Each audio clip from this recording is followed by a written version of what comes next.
This episode is my truth and my journey. It's not bashing or talking against anybody or any corporation or anything like that. It's just my truth of what I went through.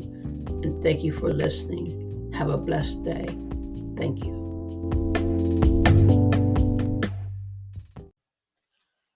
Hello and welcome.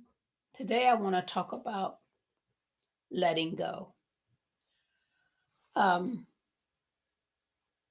I'm always going to bring up, go back over uh, the relationship, the abuse, um, because this is how I'm going to be able to help somebody, some young lady, single woman. I had to let go. There were several things I had to let go, and I couldn't let them go all at one time. I had to start letting go. I had to let go the hate that I felt inside for myself, as well as the hate that I felt for the man that abused me. Because the longer I held on to the hate, the more it was destroying the inside, destroying my character, destroying what I thought about life. Even though what happened uh, hurt, even though what happened, you may say, well, I had good reasons, to be like that. Maybe I did, maybe I didn't, but I had to let it go because it was literally growing deep roots. And if I kept hating, I wouldn't grow.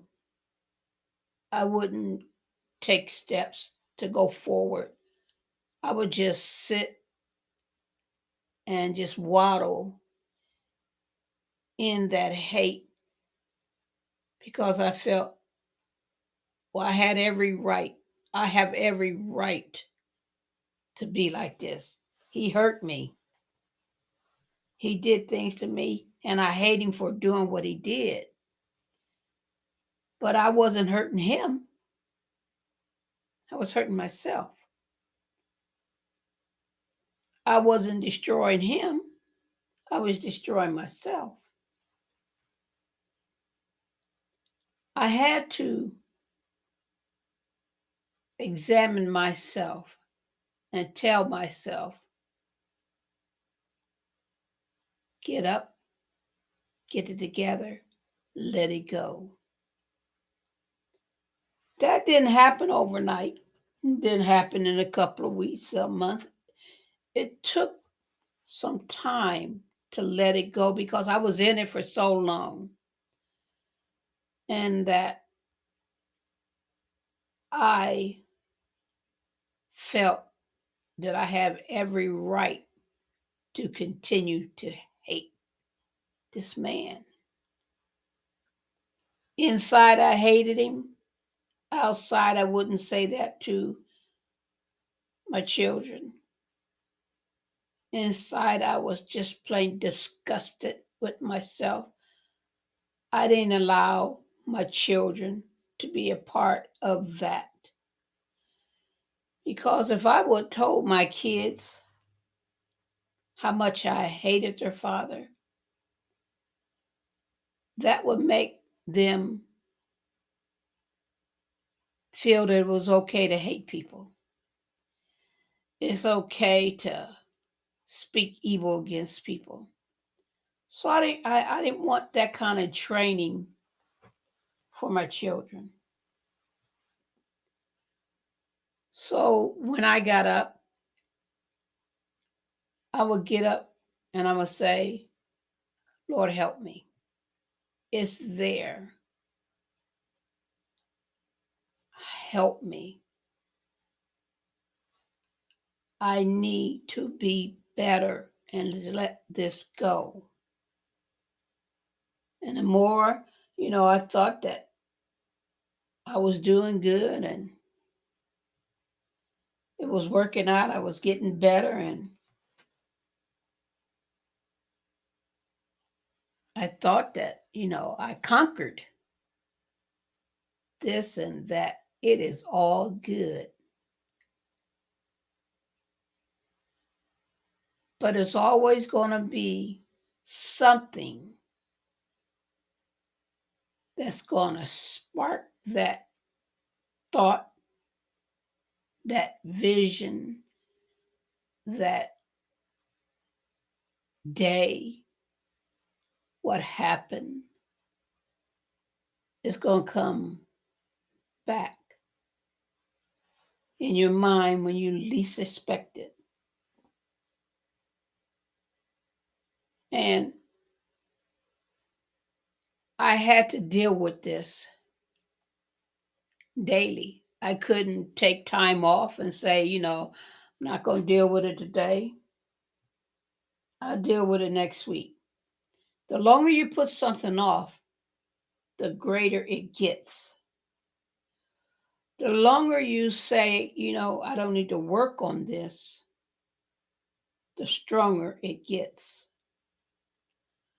So I had to daily tell myself, let it go.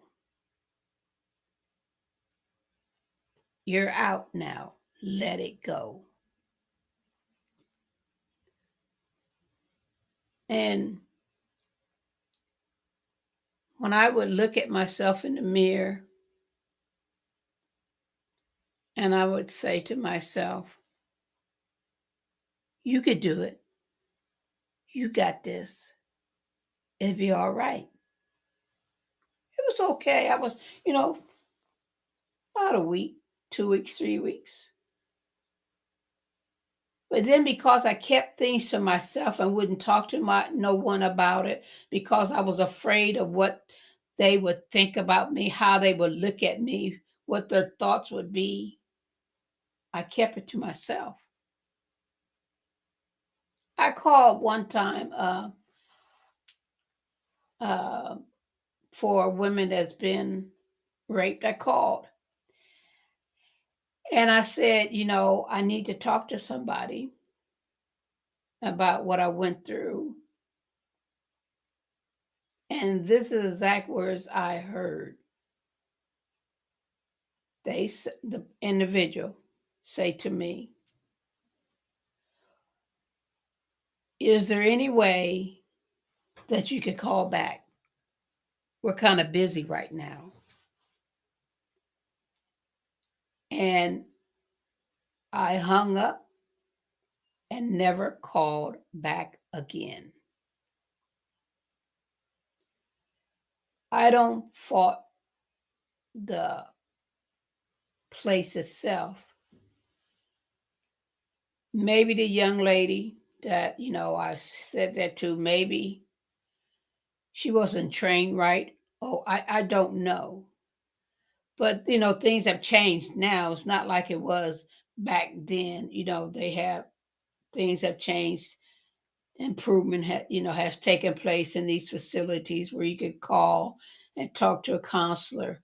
But back when I was going through what I went through, it wasn't like it is now. So I kept it to myself.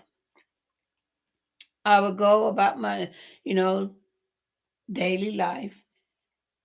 And if you was to see me, you would never know that I was struggling with anything because I kept a mask on. I kept a fake mask on that I wanted you to see. I didn't want you to see the real me. I want you to see the mask of me, the pretending of me, the fakeness. I didn't want you to see the real person. So I kept on that outfit. Kept, smiling, talking, saying, well, how you doing? Oh, I'm good, Thank God, for another day. I'm having a good day today. But deep down inside, I wasn't. I was miserable. I was unhappy. But I didn't want no one to see that. When you are ashamed about something that you went through in your life, you don't want to talk to nobody about it because you're too ashamed. And that's how it was with me. I was so ashamed of what I went through because they didn't talk about that in the churches.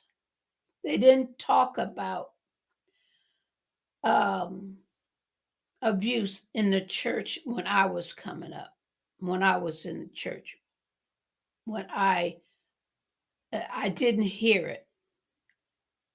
It wasn't talked about. It was like it was a hush hush thing. They didn't talk about sex in church. That was like voodoo. You don't talk like that. You don't talk that way. But there was a lot of single women, would go to church and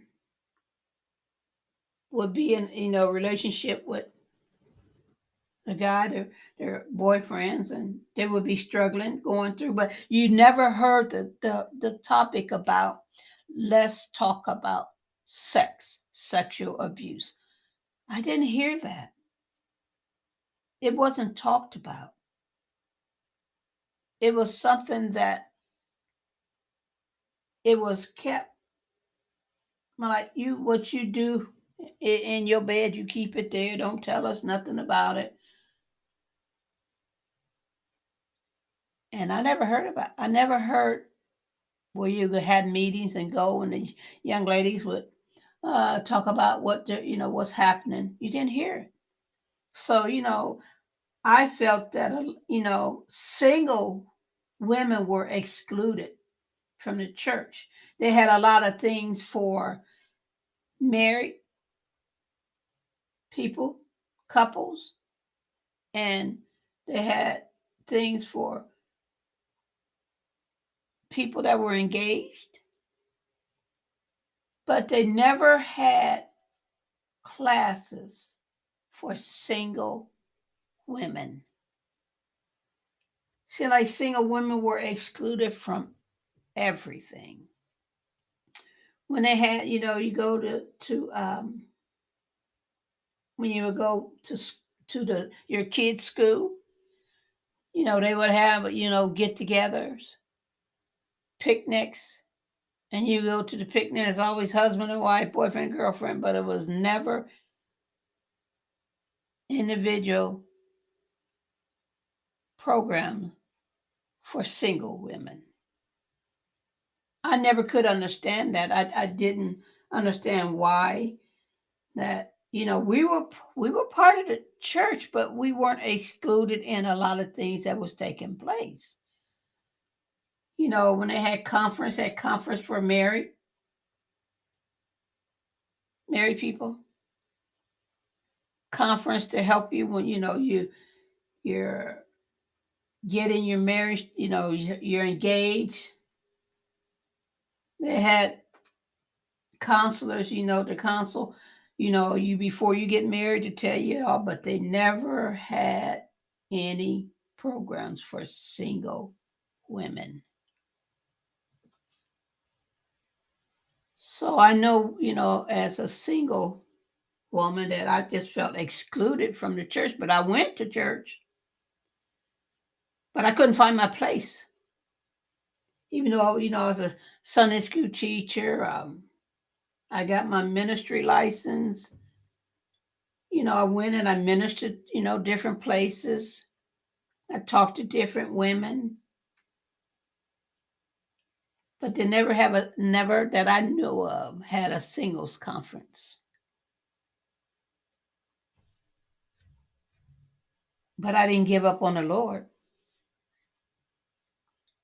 I stayed with him.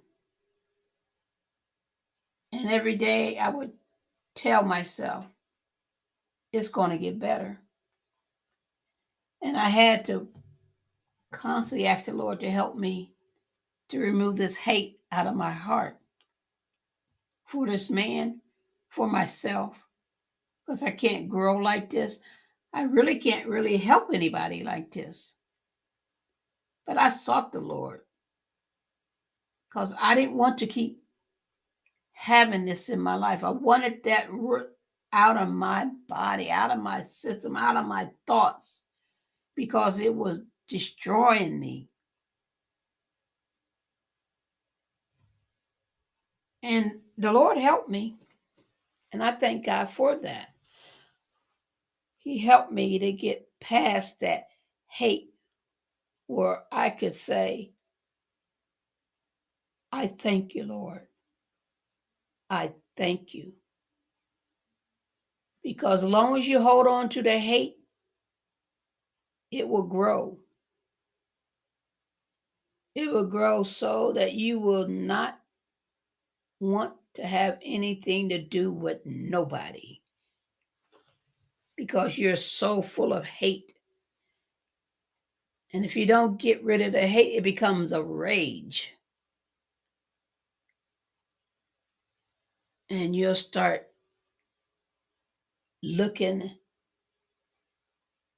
at people that's smiling. You get upset. Talk to yourself what they are happy about. So, it's a process getting the hate, getting delivered from the hate. But you can be, the Lord helped me and He can help you. Find somebody that you could talk to, that you could trust. That's why, I'm doing this podcast, because I want to let single women know you can be helped. You can be delivered from what you went through in your abusive relationship. It's a process, but it can take place. So I just want to let you know, I know what it's like to hate yourself and the person that abused you. And I know what it takes to stop that hate and replace that hate with love, understanding, and compassion. Not to the point where you're going to go back to your abuser, but you're not hating him because you're not hurting nobody but yourself. And the Lord helped me to release that hate. And, it can be done. Doesn't happen overnight, but it will happen. It will take place. You will be able to release it, to let it go. And then you say, that's another go. Thank you. And then you can look at your paper that you have your goals on and say, this is next. But I'm going to take a little break here and just relax and think about the 2 goals, the 3 goals, or 4 goals, or whatever that I have already accomplished. And keep moving forward. Don't go backwards. And I pray that I, says something to help somebody today, to encourage a single woman today. Remember what I always say, be blessed, trust the process. You will be delivered. You will receive deliverance. Believe me. Have a blessed day and thank you for tuning in and listening.